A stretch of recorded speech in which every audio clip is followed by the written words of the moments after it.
Sarah had spent 3 hours getting ready for what was supposed to be the most important date of her life. The black dress hugged her figure perfectly, her makeup was flawless, and the reservation at Lumiere, the most exclusive French restaurant in the city, had taken Marcus 2 months to secure. She checked her phone for the 3rd time in 5 minutes, her heart racing with excitement and just a touch of nervousness. They had been dating for 8 months, and tonight felt different. Tonight felt like the night he might finally say those 3 words she had been longing to hear. But when her phone finally buzzed, it wasn't the message she expected. It was Marcus, and he was canceling.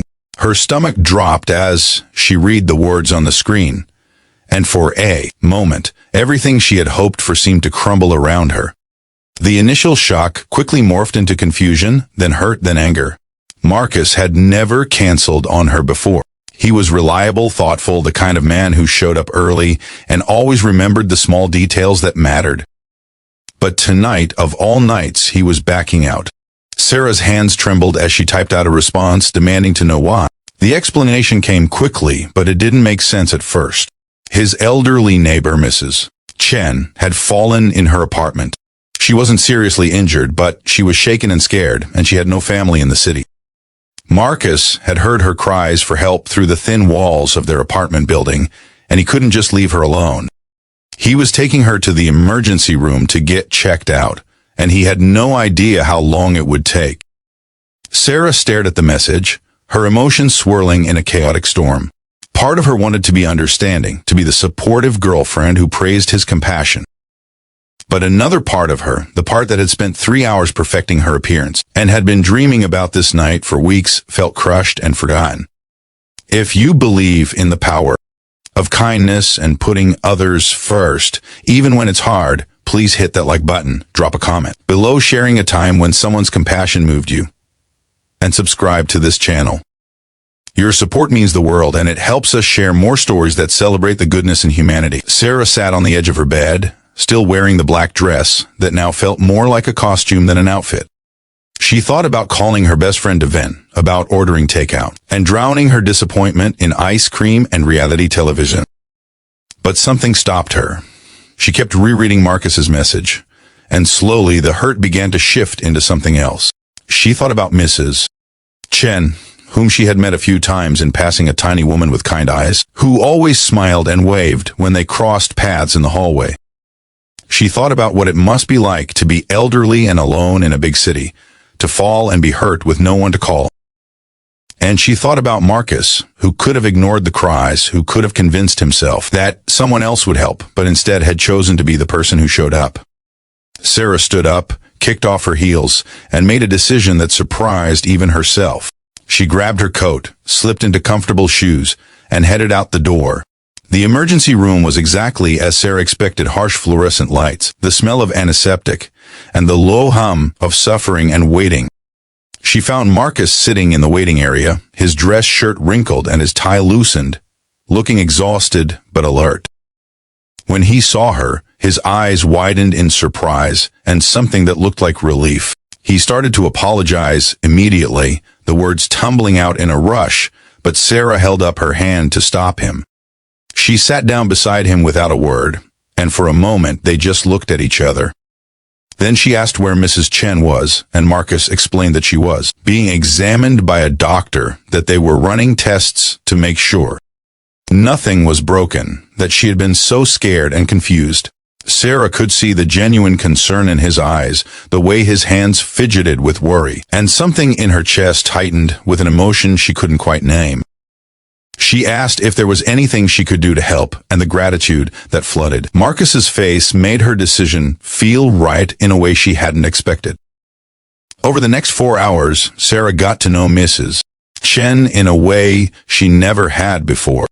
The elderly woman was bruised and shaken, but ultimately okay. No broken bones, just some nasty scrapes, and the kind of fear that comes from realizing how vulnerable you really are. Sarah held her hand while the nurses cleaned her wounds, listened to her stories about growing up in Taiwan and moving to America 50 years ago, about the husband she had lost 10 years earlier, and the children who lived too far away to visit often. Mrs. Chen kept apologizing for ruining their special evening, and Sarah kept insisting that she was exactly where she needed to be. And the strange thing was, she meant it. Somewhere between holding Mrs.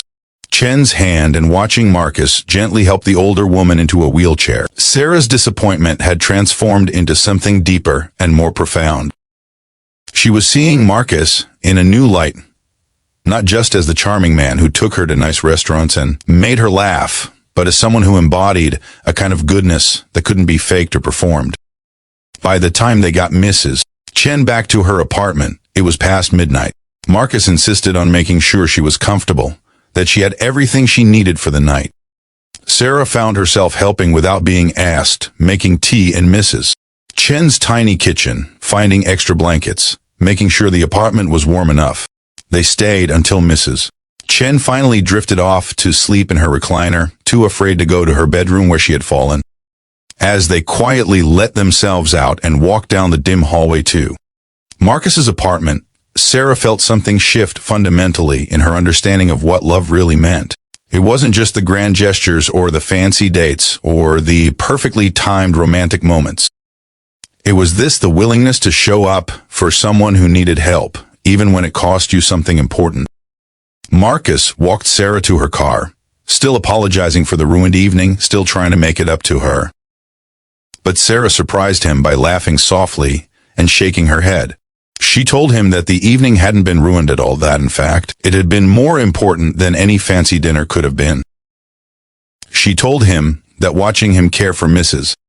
Chen with such genuine compassion had shown her who he really was at his core, and that she had fallen even more deeply for him because of it. Marcus looked stunned, and then his eyes began to glisten with emotion. He pulled Sarah close and whispered that he loved her, that he had been planning to say it over champagne and candlelight, but that this moment, standing in a poorly lit parking lot after the strangest night of their relationship, felt even more right. Sarah kissed him then, tasting salt from the tears that had started rolling down her own cheeks, and whispered back that she loved him too. If this story touched your heart and reminded you that real love shows up in the moments that matter most, please take a second to like this video, leave a comment about what this story meant to you, and share it with someone who needs to hear this message today. Your engagement helps us continue creating content that celebrates authentic human connection. Before we end, I want to ask you something special. If you believe that the best relationships are built on compassion and selflessness, please comment true love below. Let's fill the comments with positivity and hope. In the weeks that followed, Sarah and Marcus made it a habit to check on Mrs. Chen regularly.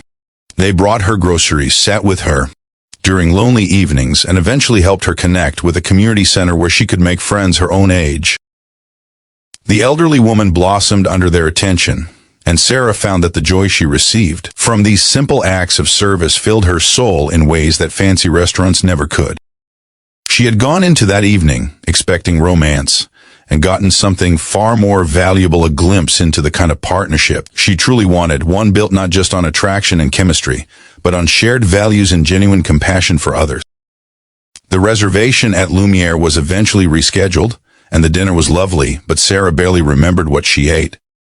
What she remembered was the feeling of Marcus's hand in hers as they walked through the city afterward, and the knowledge that she had found someone who would always choose kindness over convenience, someone whose heart was even more beautiful than she had imagined. Sometimes the most romantic moments aren't the ones we plan for. They're the ones where we discover who someone truly is, when no one is watching, when there's nothing to gain except the quiet satisfaction of knowing you did the right thing. And that night, watching Marcus cancel their perfect date to help a neighbor in need, Sarah's heart didn't just melt, it expanded, making room for a love that was deeper and truer than anything she had ever experienced before.